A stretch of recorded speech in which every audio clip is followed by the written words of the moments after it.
Oi, tudo bem com você? Welcome to Intermediate Portuguese, the only podcast that truly helps you tell your story in Portuguese the way you do in your native language. This is Ali coming to you from rainy Salvador, Bahia. And why did I say Salvador, by the way? It's Salvador, here in Bahia. And today, after listening to this episode, you'll have some good vocabulary to talk about memories of the past, specifically if you're talking about your hometown or your homeland. And here we are talking about a very not advanced hometown, so to speak. And I am using the word advanced here very loosely and very incorrectly because, well, what is advanced anyway? And this is episode 127.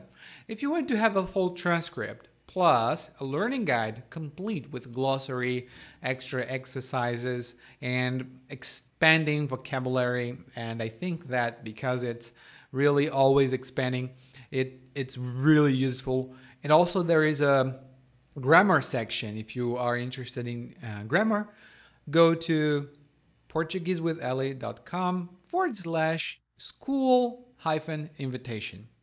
I know this might be a little bit hard, so you can also check the show notes for this episode if you want to get the free learning guide and then check whether this is something that you're interested in.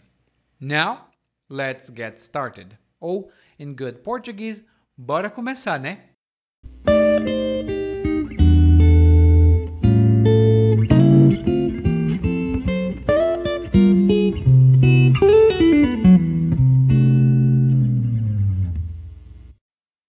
Nunca deixo de me surpreender quando revejo minha cidade natal. Saí daqui ainda rapaz, quando isso aqui era tudo mato e estrada de terra batida. Quando chovia, era um lamaçal medonho. Ficava difícil até andar a pé. Imagine de carro. E tampouco tinha carro para começo de conversa. Vazei daqui para escapar da fome. E também almejava muita coisa que a cidade não podia suprir. Então, foi mais que natural que eu pusesse o pé na estrada e, com a cara e a coragem, me aventurasse na capital. E foi uma aventura e tanto. Passei necessidade, comi o pão que o diabo amassou, amarguei meses e meses de sofrimento, mas no fim valeu a pena. Montei um negócio, me casei com uma mulher maravilhosa, botamos 2 filhos no mundo. Tudo conforme manda a cartilha. Mas, se tem uma coisa que nunca consegui deixar de mão, foi a saudade que sinto da minha terrinha. Todo dia me levanto pensando na minha casa onde nasci e cresci. Era um lugar feio e quente e podia não valer um vintém, mas era mais bonito do que qualquer outro lugar, porque era meu lugar.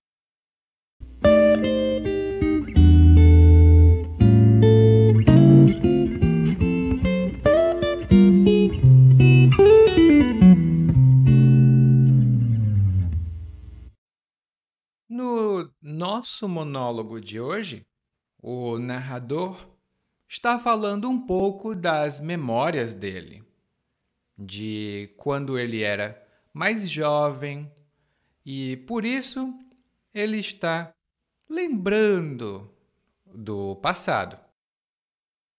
E ele começa dizendo que ele nunca deixa de se surpreender quando ele revê a cidade natal. E aqui nós temos já 3 ótimas expressões para ver um pouco mais de perto, né? E a primeira expressão é que ele diz que ele nunca deixa de se surpreender. E deixar de, você pode até pensar: ah, deixar de é muito fácil. Mas isso tem alguns significados. Quando você diz deixar de fazer alguma coisa, isso significa que você para de fazer essa coisa. Você cessa essa coisa. Por exemplo, eu deixei de fumar e de beber quando eu tinha 25 anos. Eu deixei de fumar e de beber quando eu tinha 25 anos. E esse é o significado mais comum da expressão deixar de. Você vai ver no guia de aprendizagem de hoje que nós temos outros significados também muito interessantes. Não tão comuns, mas muito interessantes. A outra expressão que o narrador utilizou foi rever. Eu revejo, rever. E rever significa ver de novo, ver mais uma vez, normalmente depois de ver há algum tempo atrás, né? Geralmente tem um período. Inclusive, a palavra revisão vem do verbo rever. Por exemplo, eu sempre fico feliz quando eu revejo esse filme. Eu sempre fico feliz quando eu revejo esse filme. Outro exemplo é: eu quero rever meus amigos depois de me vacinar. Eu quero rever meus amigos depois de me vacinar. E isso é verdade. Eu quero mesmo rever meus amigos. E em português, nós temos muitos verbos que são formados assim. Nós temos ver e rever, ter e reter. E no guia de aprendizagem de hoje, nós vamos ter uma lista de verbos interessantes que são compostos do verbo ver, tipo rever, antever, prever e por aí vai. E quando o narrador fala da cidade natal, isso significa a cidade onde ele nasceu, né? Onde ele era bebê e nasceu. Onde a mãe dele teve essa pessoa. Por exemplo, faz muito tempo que não visito minha cidade natal. Faz muito tempo que não visito minha cidade natal. E minha cidade natal, aqui no Brasil, é Fortaleza. Eu nasci em Fortaleza, mas não passei muito tempo lá. Depois de uma semana, minha família foi para outra cidade. Então, minha cidade natal é Fortaleza, mas não faz muita diferença. E o narrador conta ainda que ele saiu da cidade natal quando ele era rapaz.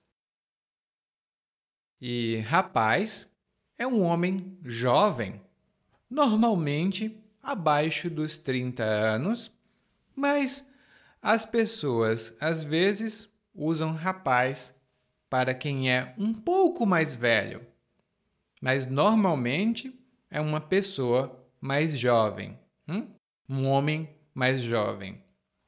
Uma mulher é uma moça.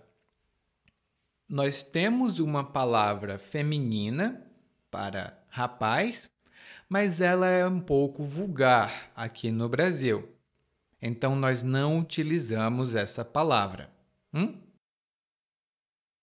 E o narrador continua então, dizendo que quando ele saiu da cidade, ele era rapaz, ele era muito jovem. E ele dizia, aliás, ele disse que quando ele saiu, a cidade era tudo mato. E também disse que as estradas eram de terra batida.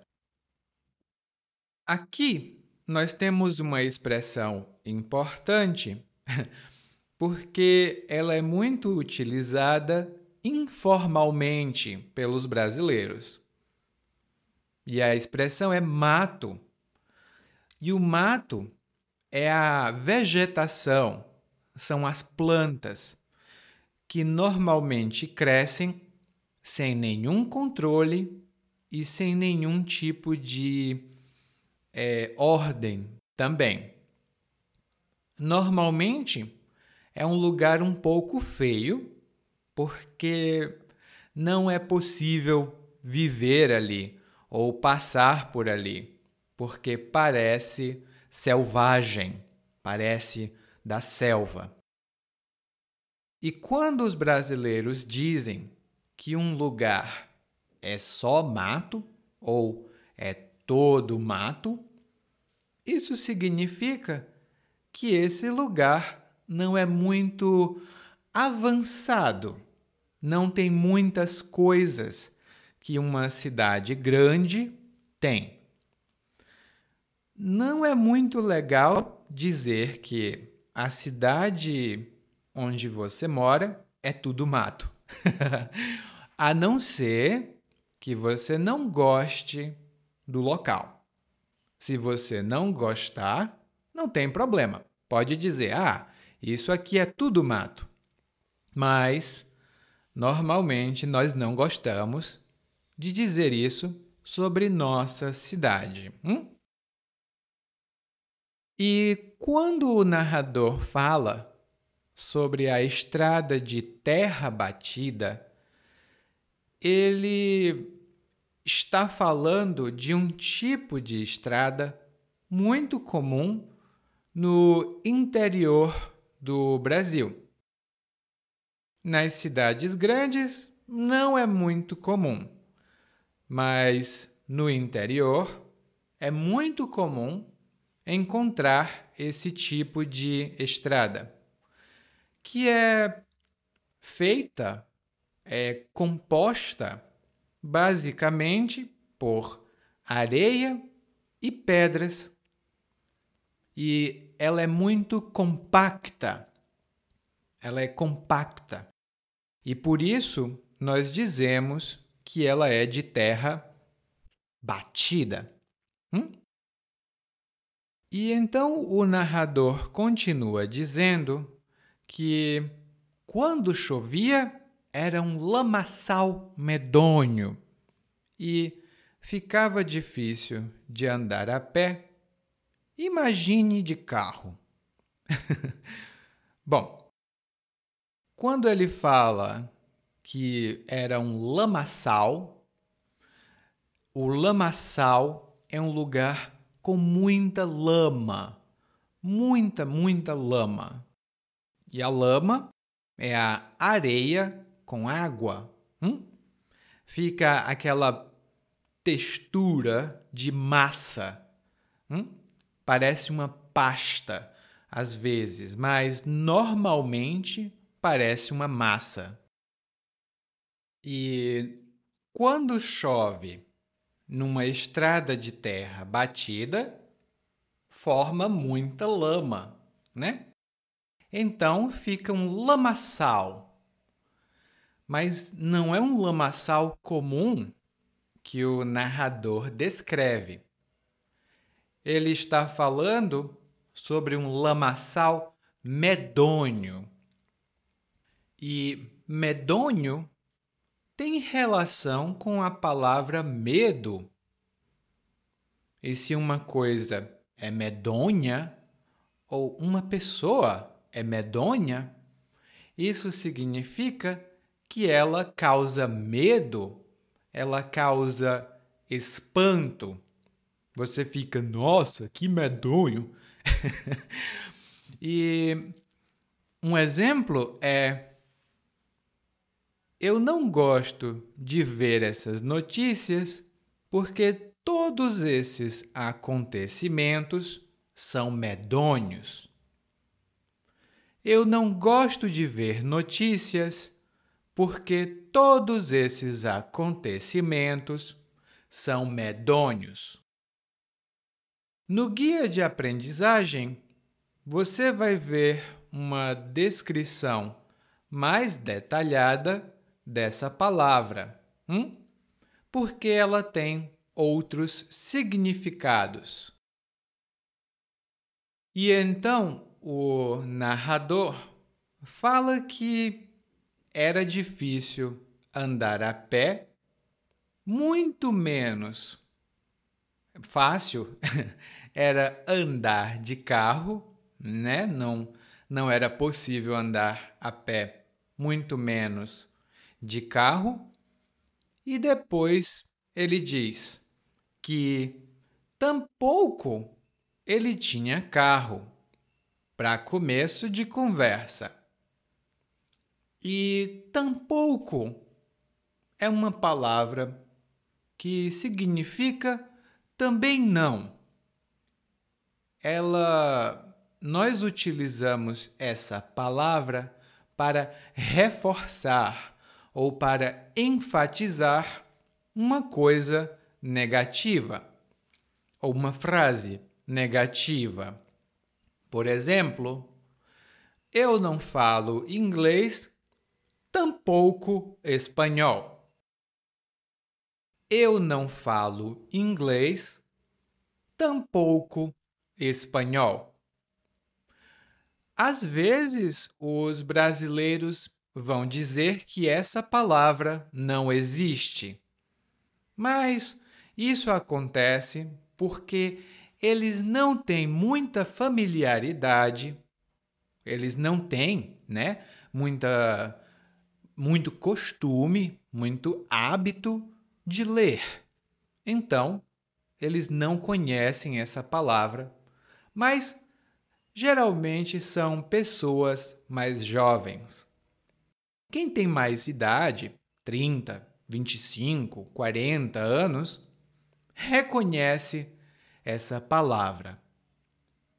No guia de aprendizagem, você vai encontrar outros exemplos de como utilizar essa ótima palavra. E o narrador, então, conclui a frase dizendo: para começo de conversa. E essa é uma frase muito comum, é uma frase fixa, ou seja, ela não muda, e nós utilizamos essa frase quando nós vamos dar a nossa opinião, e normalmente nossa opinião é contrária a outra pessoa ou a outra coisa. Por exemplo, uma mãe pode dizer para o filho: olha, eu não vou comprar esse videogame. Para começo de conversa, eu não tenho dinheiro. Olha, eu não vou comprar esse videogame. Para começo de conversa, eu não tenho dinheiro. E nessa situação, a mãe provavelmente começaria a dar uma lista de razões por que não comprar. Para começo de conversa, eu não tenho dinheiro e você não se comporta bem. Para começo de conversa, eu não tenho dinheiro e você não se comporta bem.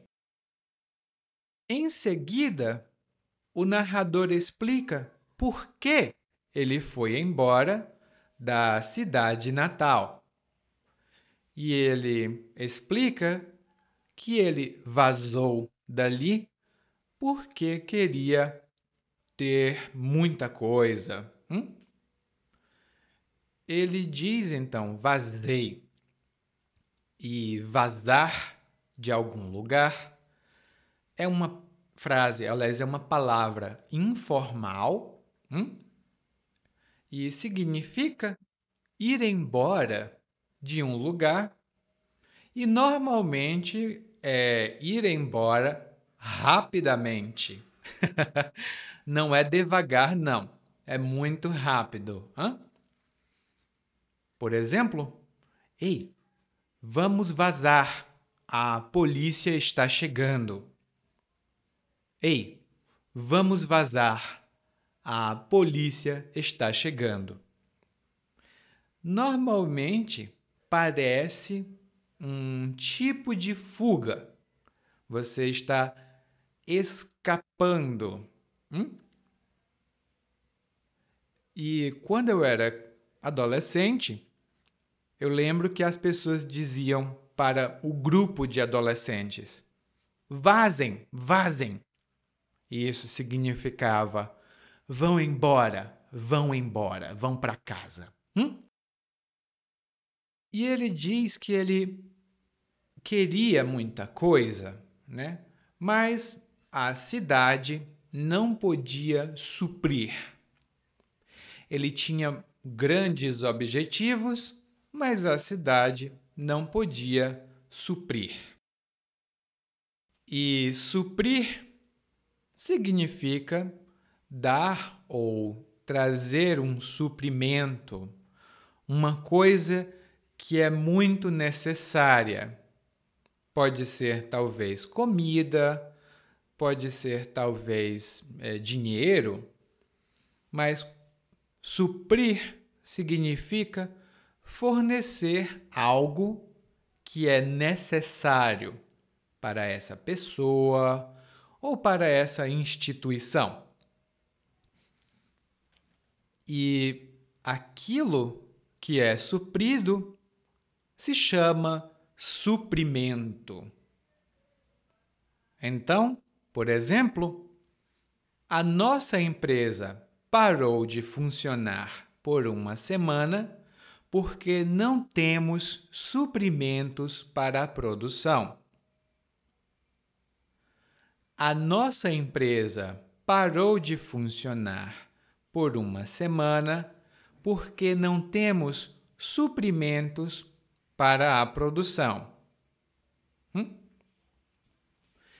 E como a cidade natal não podia suprir o que o narrador queria e aquilo de que ele precisava, o narrador foi embora com a cara e a coragem. Ele foi embora com a cara e a coragem. E quando você faz alguma coisa com a cara e a coragem, significa que você não tem o necessário, mas você vai fazer mesmo assim. Você não está preparada, você não está preparado, mas você vai fazer mesmo assim. Por exemplo, eu fui para a Alemanha com a cara e a coragem e consegui ter sucesso. Eu fui para a Alemanha com a cara e a coragem e consegui ter sucesso. E para o narrador, sair da cidade foi uma aventura e tanto. Foi uma aventura e tanto.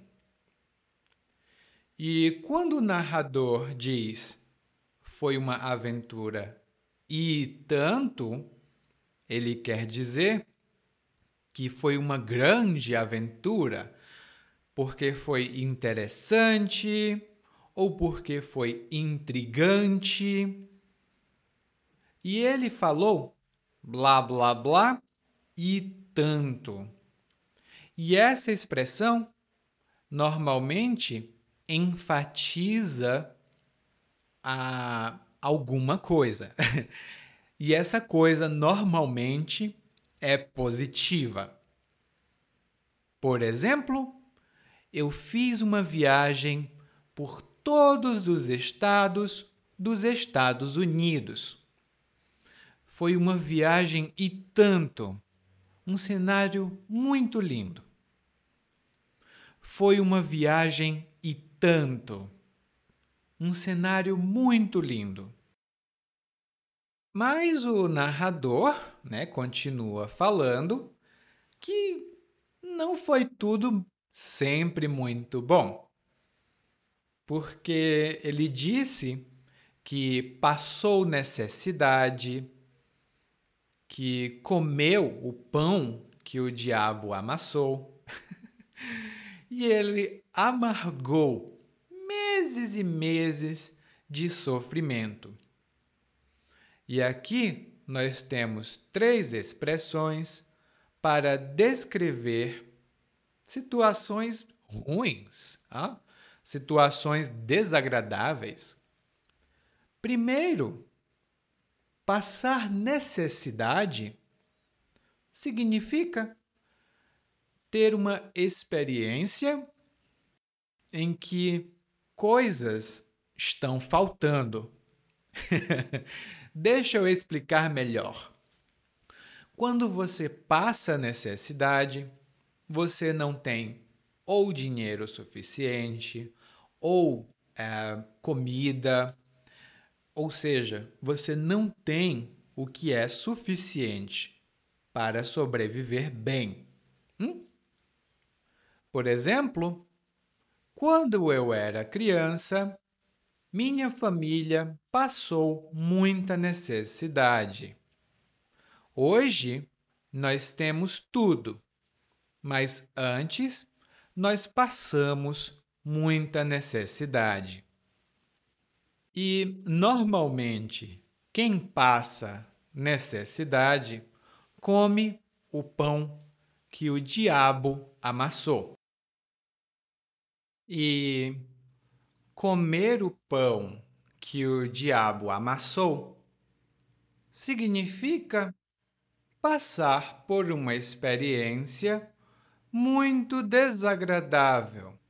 Por exemplo, olha, eu vim para essa cidade há muitos anos e hoje estou bem, mas para chegar aqui, eu comi o pão que o diabo amassou. Para chegar aqui, eu comi o pão que o diabo amassou. E, normalmente, comer o pão que o diabo amassou é uma frase meio que fixa.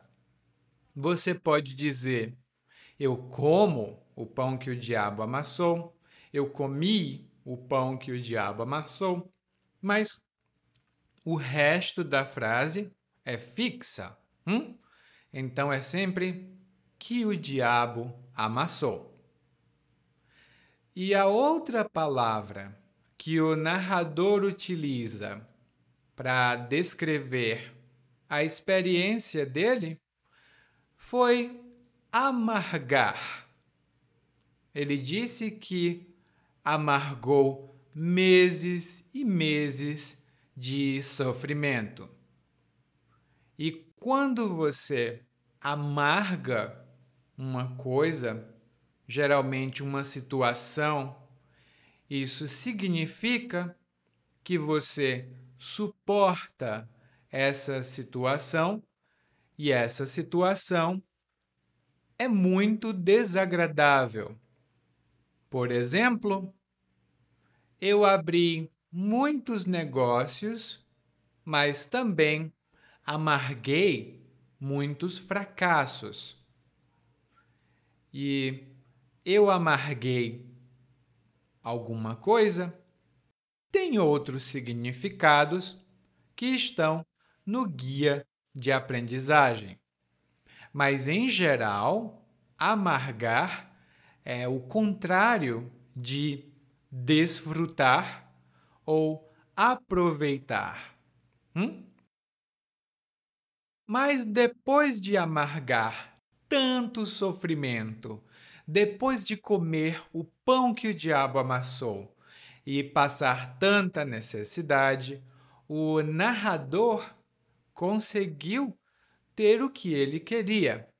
Ele se casou, teve filhos, montou uma empresa, tudo conforme manda a cartilha. Ele fez tudo conforme manda a cartilha. E quando você diz que faz alguma coisa conforme a cartilha ou conforme manda a cartilha, isso significa que você faz essa coisa do jeito esperado.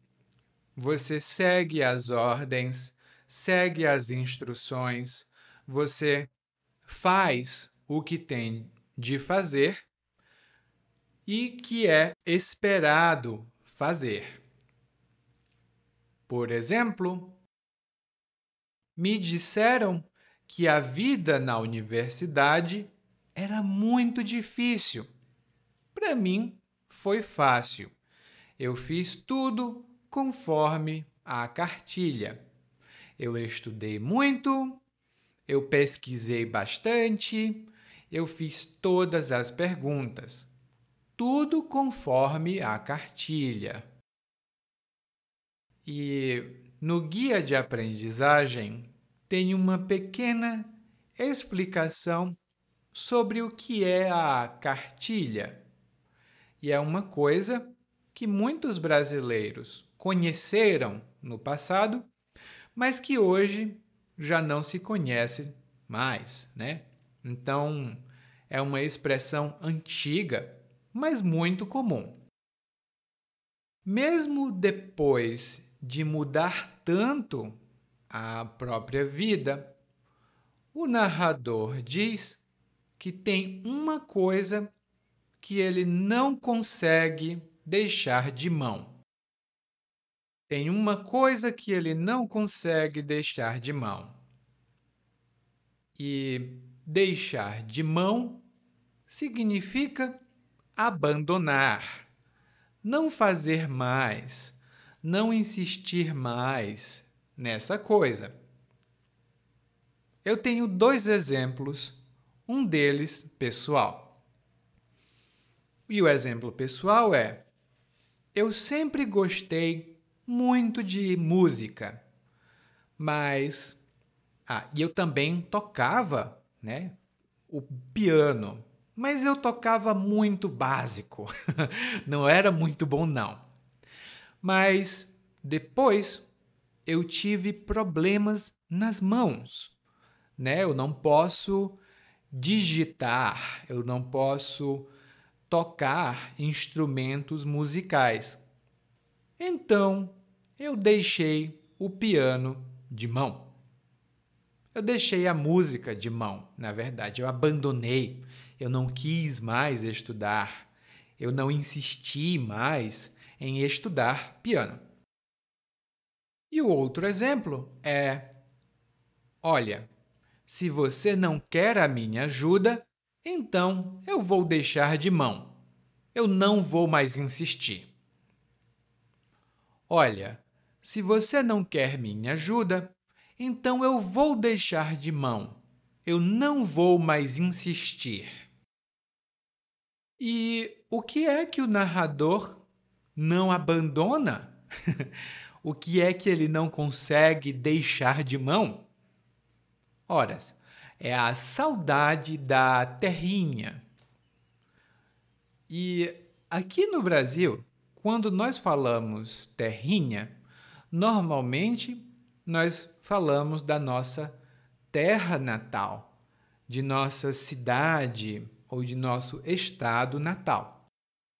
Mas normalmente as pessoas que usam essa palavra são do Nordeste brasileiro, ou do Ceará, ou da Bahia, ou de Alagoas, ou do Rio Grande do Norte, que são estados do Brasil. Elas vão para outros países ou vão para outros estados, mas elas nunca se esquecem da terrinha, né? Elas nunca se esquecem da terrinha, das origens delas. Você pode utilizar essa expressão e os brasileiros percebem imediatamente que você está falando sobre sua cidade natal ou sobre o seu estado natal ou até sobre o seu país natal. Então, pode utilizar essa expressão, não tem problema.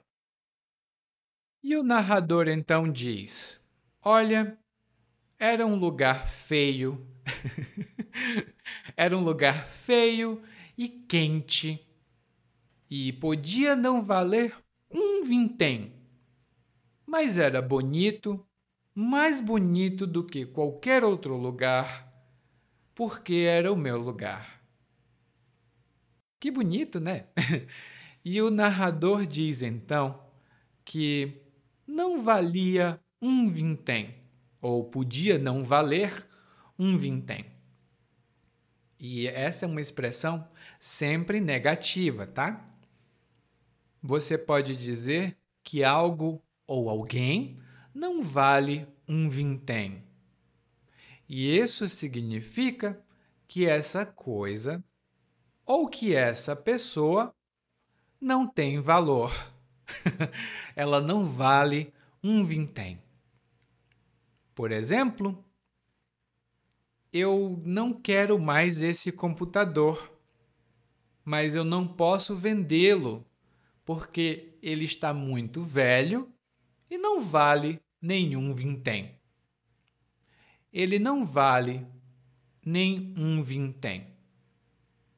Você pode dizer valer, aliás, não valer um vintém ou não valer nem um vintém.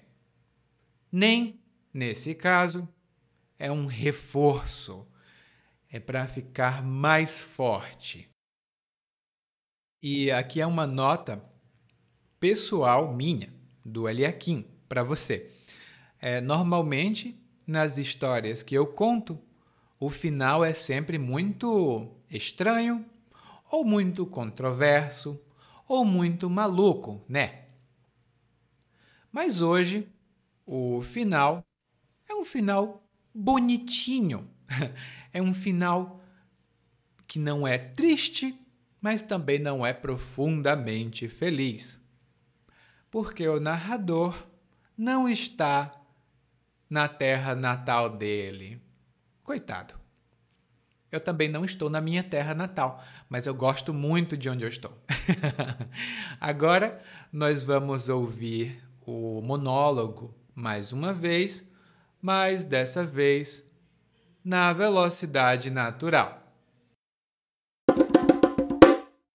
Nunca deixo de me surpreender quando revejo minha cidade natal. Saí daqui ainda rapaz, quando isso aqui era tudo mato e estrada de terra batida. Quando chovia, era um lamaçal medonho, ficava difícil até andar a pé, imagine de carro. E tampouco tinha carro para começo de conversa. Vazei daqui para escapar da fome e também almejava muita coisa que a cidade não podia suprir. Então foi mais que natural que eu pusesse o pé na estrada e, com a cara e a coragem, me aventurasse na capital. E foi uma aventura e tanto. Passei necessidade, comi o pão que o diabo amassou, amarguei meses e meses de sofrimento, mas no fim valeu a pena. Montei um negócio, me casei com uma mulher maravilhosa, botamos 2 filhos no mundo, tudo conforme manda a cartilha. Mas se tem uma coisa que não consegui deixar de mão, foi a saudade que sinto da minha terrinha. Todo dia me levanto pensando na minha casa onde nasci e cresci. Era um lugar feio e quente, e podia não valer um vintém, mas era mais bonito do que qualquer outro lugar porque era meu lugar. Oi, se você ouviu esse podcast até aqui, significa que você pode entender português muito bem. E se você já quer melhorar o seu português, você pode ir para guide.intermediateportuguese.com. guide.intermediateportuguese.com.